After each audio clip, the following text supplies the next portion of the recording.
Hey guys, it's your girl Kizzy Rock, and yes, Kizzy Rock is my birth given name. Happy Sunday, guys. Want to say hey to all my subscribers, new as well this season. I got a word for you.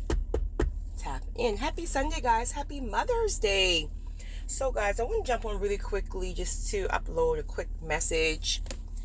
I know a lot of people are literally dealing with all sorts of storms. Of course, as you guys know, there's storms of every kind, and it's like some storms linger and then some just kind of come and just go. But whatever storm that you're dealing with, just keep trusting God more than anything. But I want to speak now more so less about those storms that linger.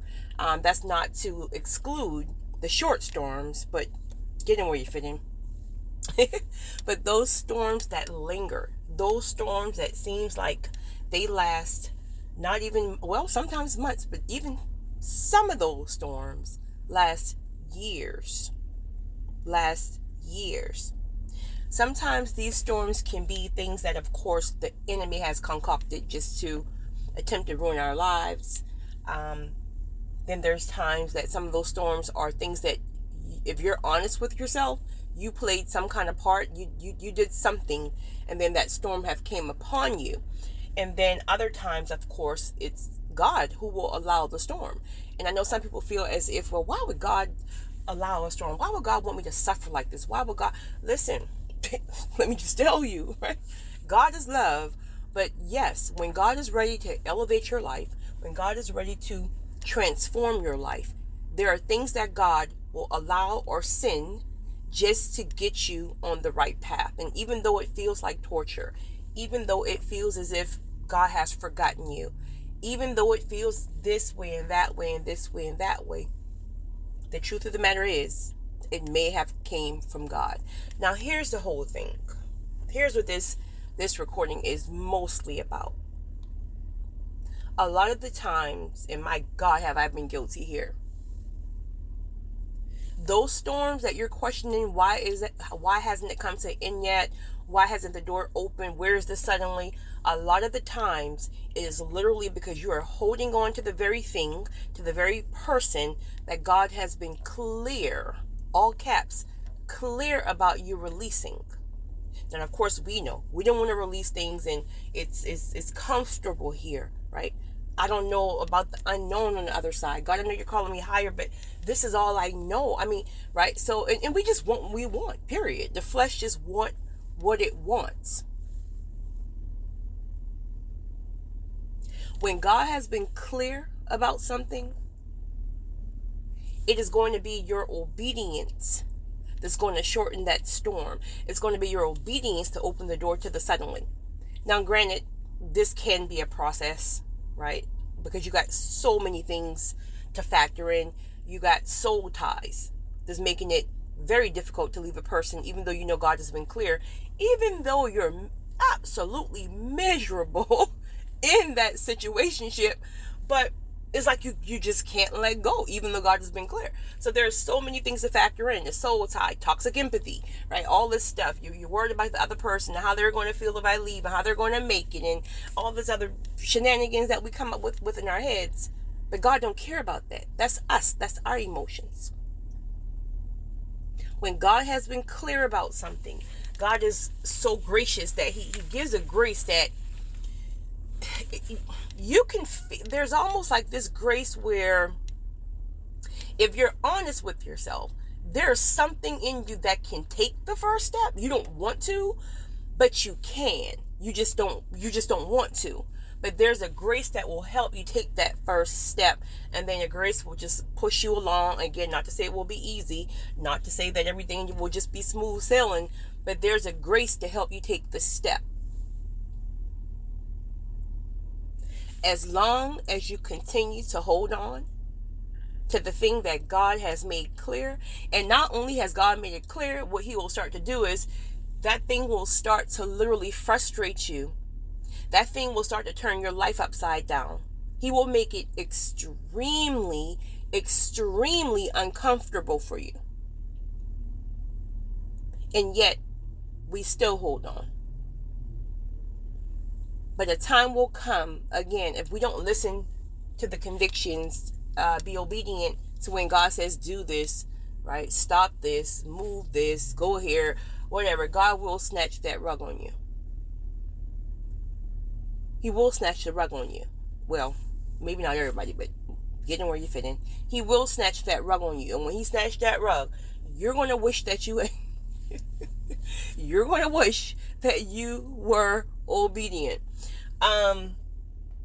So yeah, it's really truly about us. And then another thing too, even with the short storms, if you really, because sometimes like we're very clear on something and we know we've heard God, and then what happened? Life happens, so things kind of get back all mixed in, and then we kind of do something, even though when we really, and okay, we do something and then a temporary storm come. It may not even be a long storm, just like a week long storm, and we're trying to figure out, why is this happening? Why am I so frustrated? Well, if you really take time and sit down and really tap in to what this particular short storm is about, there's a good chance you've already picked something back up that God told you not to. You allowed someone back in your life that God told you to leave, and maybe you did, but life goes on, life happens, and before you know it, people creep their way back in, and now all hell has broken loose. And you're like, why is things such a mess this week, this month? Take inventory. Sit down and take inventory. Is there something that God told you to do and you did it, and now you kind of just got distracted and now you're back in it? Is there a person God told you to move? You did, and you was firm on it, and now, they called you and now you're back, all that nonsense. Sometimes God will have to shake you. Shake you, for one, when you're making your head hard, and two, he knows we get distracted, and it's kind of almost like a wake-up call. Like, hey, remember I told you, listen, you're slipping. So this is why this week has been all over the place and is all chaotic, because you done let a whole demon back in. You done let a whole demon back in, right? And you're sitting here asking me, why I gotta go through this storm, and why this, and why are you doing this? I'm trying to give you better. I'm trying to elevate you. You asked me for these blessings. I'm trying to give you better, but you're holding on to foolishness. So guys, I just wanted to share that. Truly, I just wanted to share that. I've said this before and I'll say it again. I think one of the best things we can do when we're dealing with storms of all sorts is to literally ask God, what is the message? That was life-changing for me when I had one of those long storms years ago. It was life-changing because, again, you're so busy fighting against the storm. You're in survivor mode. Right? So you're in that fight or flight mode. You're not trying to hear nothing about what the Holy Spirit said. You're trying to keep your head above water. So it's almost like you feel like you're drowning. So when people are drowning, they say like people, they freak out and you're trying to bring it. Like you're just trying to keep yourself from drowning. So how in the world am I going to hear? Right? That's the whole point. We got to get still. The moment you get still, which is going to be intentional, ask God in your stillness, God, what is the message in this storm? And wait to hear the message. Now you got to get in the posture where you can really hear, right? But it will blow your mind. It will blow your mind how some of these things is literally just a thing, a person. God will let you know what it is. Are you going to allow your flesh to keep clinging on like a wild cat, or